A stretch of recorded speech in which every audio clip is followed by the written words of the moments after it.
Kia ora, I'm Chelsea Daniels, and this is The Front Page, a daily podcast presented by the New Zealand Herald.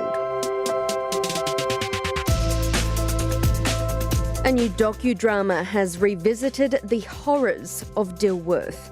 The Auckland boarding school was intended to help disadvantaged boys, but over the decades, multiple teachers have been charged and found guilty of sexual abuse, with the number of victims believed to be more than 200. Later, we'll be talking to the co-directors of TVNZ's The Lost Boys of Dilworth. But first on the front page, we're joined by Open Justice editor Elizabeth Binning to discuss the background to this shocking abuse.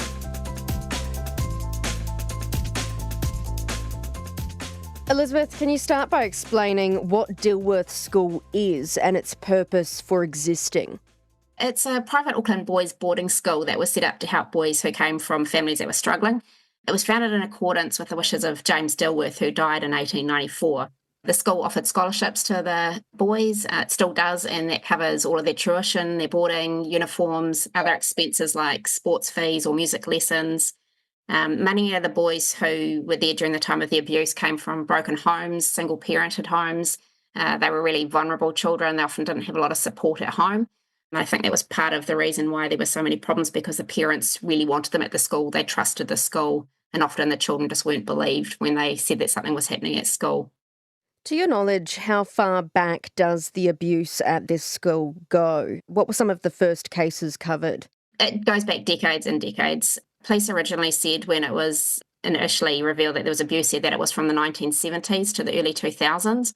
But I was quickly getting calls from men who said they were abused back there in the 1960s. I was also contacted by a widow who believed that her late husband had been abused even earlier than that. I think she was talking about the 1950s. When the independent review came out last year, I think the findings in there was that it went right back to the board knowing about abuse from the 1950s, and that was all the way through into the 2000s. Part of the independent inquiry talked about there having been no knowledge of abuse since 2018, so that's quite a long time, basically 1950s all the way through to the 2000s.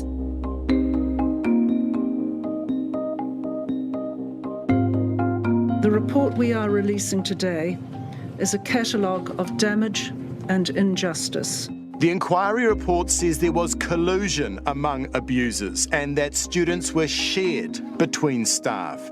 Important files on another sex offender, school chaplain Peter Taylor, were accidentally destroyed. I do not believe that could ever be an accident.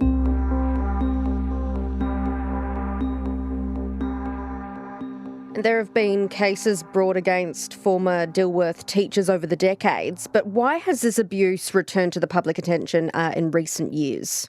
The school basically found ways of keeping it quiet. There were victims from decades ago that were really believed about the abuse. When it did get to the authorities, the cases that made it to the court were cloaked in suppression, so no one knew what was happening. Teachers who were suspected of abuse were often quietly moved on. There were examples of victims, a man, Neil Harding, for example, going to the police in the 1990s, but he was brushed aside. So basically, all this abuse had been happening, but despite people trying to get the message out there, it just never really made it out into the public arena. So very few people besides those at the school knew what was going on. It was only a few years ago when Neil Harding, who had gone to the police in the 90s and was brushed aside, decided to challenge the school. As a result of the work he did, the school really started looking into it further. The police became involved and Operation Beverley was launched. And that's where it was basically all exposed and led to the arrests of at least 12 men who have gone before the courts. Last year, Elizabeth, you mentioned Dilworth released the results of an independent inquiry. What did that find? It found exactly what the survivors have long claimed, really, that the board and the successive boards over many, many years have failed to prevent this serious abuse that was happening of its students. It looked into all the different kinds of abuse over the decades under different leadership. It wasn't just sexual abuse, there was a lot of kind of physical, emotional abuse as well. But over and over, it just found that it kept coming to the attention of the teachers and of the board, but nothing happened. It was a really extensive inquiry. The findings were something like 500 pages long, and it just found that the board didn't investigate the complaints properly. It didn't report most of the abuse to the police, and it also left the abusers to just quietly leave the school, often with their careers intact. Some of them went on and had other jobs. In some cases, they left with glowing references with no hint at all that there was anything suspicious in the person leaving. Have we heard the last of these cases, or do you think more will go before the courts? It's really hard to know. Some of the men are no longer alive. They'll never be held to account for what they did. I think the police told me at one stage there were at least 9 men that they were aware of who have since died. So those men will never be held to account. I'm sure there's plenty of others out there who have gotten away with it. When you look at the scale of the offending, there was more than 200 victims at Dilworth. I've spoken with survivors who know of other men, other former students who haven't come forward. They didn't want to speak with police. Some just weren't ready or didn't feel that they were ready to go there after all these years. I wouldn't imagine that they would probably want to come forward now. For many, I think it's just too hard. They've spent a whole lifetime trying to deal with it. For many of the men, it was really hard when this was exposed a few years ago. Some of them told me at the time that they basically had kind of pushed it down deep. They'd never told anyone about it. They never told their partners, their kids, no one else. This was the first time that they'd thought about it in a long time. For some of the others, they'd thought about it just about every day, but they still didn't let anyone in their family know, and they weren't really ready to go to the police about it yet. So it's really hard to know. I guess that's up to the survivors themselves, if anyone else wants to come forward. I think it's a very different climate now, and hopefully they'll have the knowledge that police will believe them this time and that they can come forward if they're sitting on it and the person hasn't been held accountable yet. Thanks for joining us, Elizabeth.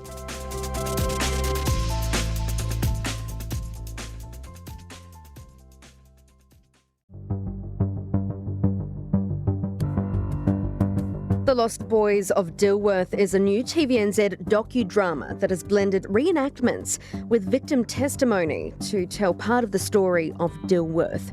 Directed by Mary Durham and Peter Berger, the special goes behind the headlines to explore what impact these predators had on these young men and some of the horrors of going to that school. Durham and Berger join us now on the front page.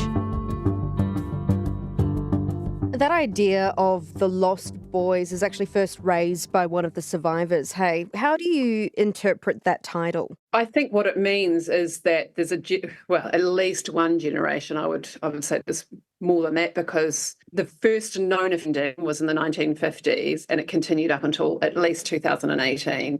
But for the boys that went to the school in the 70s, a lot of them never came back to reunions, and so they became known as the lost generation. And they didn't come back because they didn't want to come back, because why would you want to come back and attend reunions when your life has been an absolute nightmare at this school? So it was a very apt title, I thought. And also, Lost Boys to me implies that a lot of their life has been hideously affected by what happened to them. And unfortunately, some of them haven't achieved perhaps what they might have achieved if these horrors hadn't been inflicted on them. Yeah, it's impossible to understate the ongoing nature of sort of the aftershocks of something like this. Some people made the decision, or were able to move on, and then some have just been seized by it. And we didn't spend too long in the docudrama talking about that, but you certainly do get a sense with some of them of the degree to which it's really affected their lives. And I think that's where the drama part is really helpful, in that when you interview these men in their 50s and 60s and they're talking about the pain and they're talking about themselves as children, that's one thing, and there's nothing more powerful than a true, real testimony. But then when you see these kids, even though the kids are actors and are not really them, it really brings home, these were boys, they were little boys, and what can be done to a child that then, we all have these inner children within us. That was the injured part, and that's you see a grown man, but it's that injured child inside who's still injured.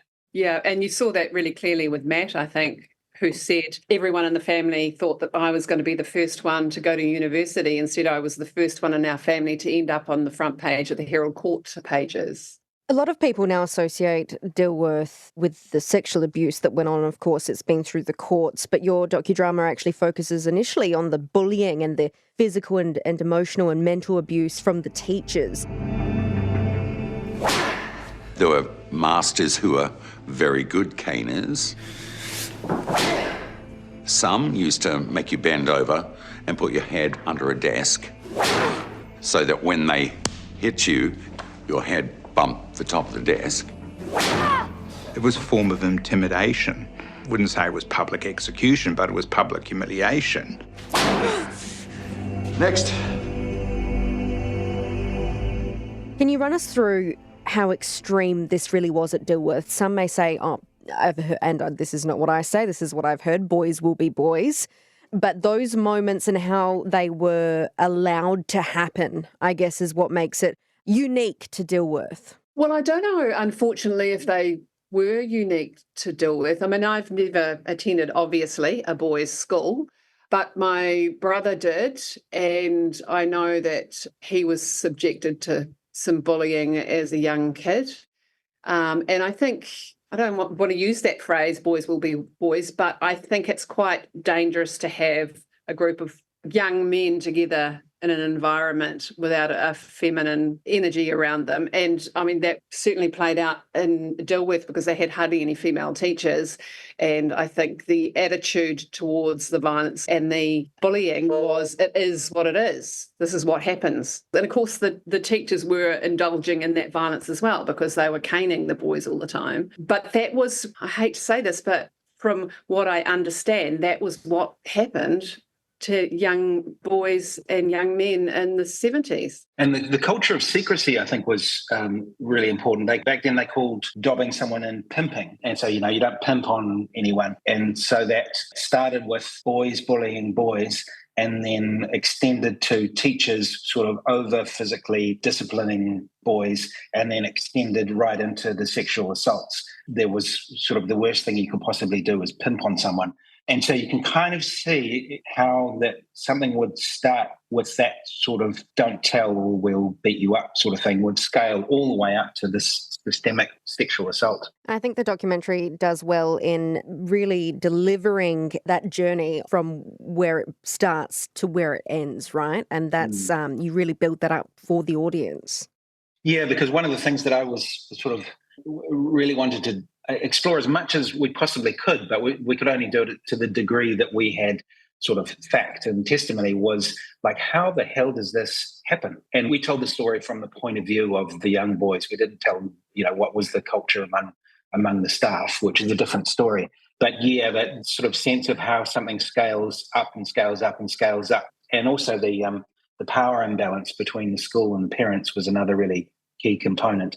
Just to give even a sort of a subconscious sense of how a culture might occur, but the importance of it is not just one school. The importance is how does something as dark as this be allowed to rise within a group of humans? These poor families were so grateful to the school for what they were getting. And so I don't know that they turned a blind eye. I just don't think that they really understood what was going on. And children can exaggerate, and Mark would have been quite a fanciful child, I would imagine. Yeah.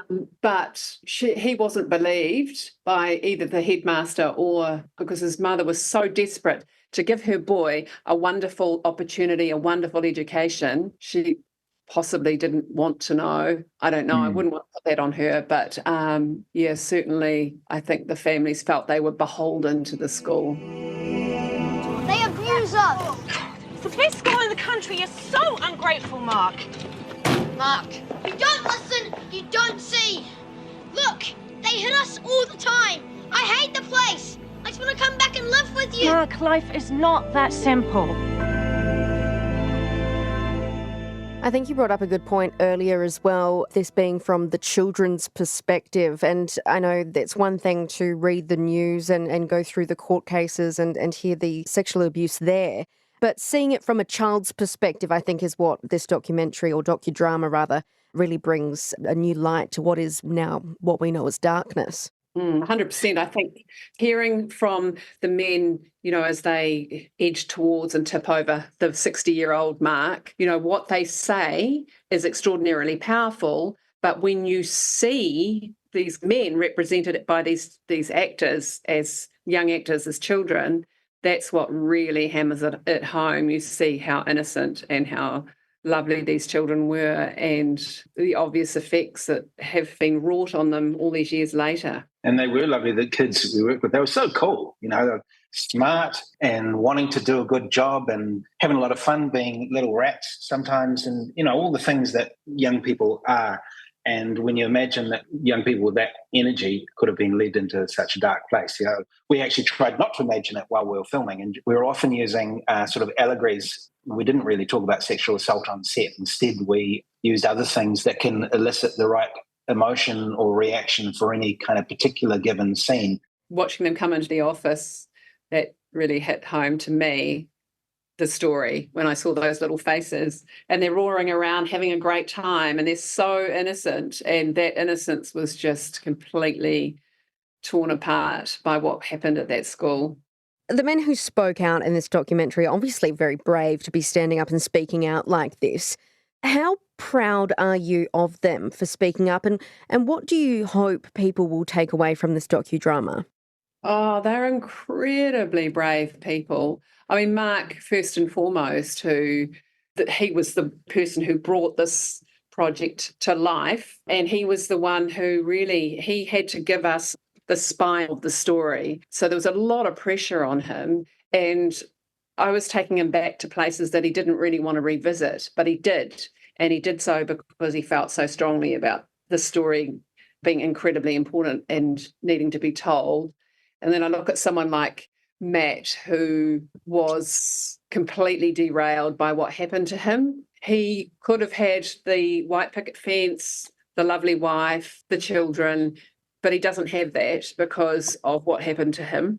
Both he and Mark are still badly affected by what happened to them. And the school's offering compensation, redress. Well, money's not really going to solve anything, is it? It's not going to change what happened to them. Thanks for joining us.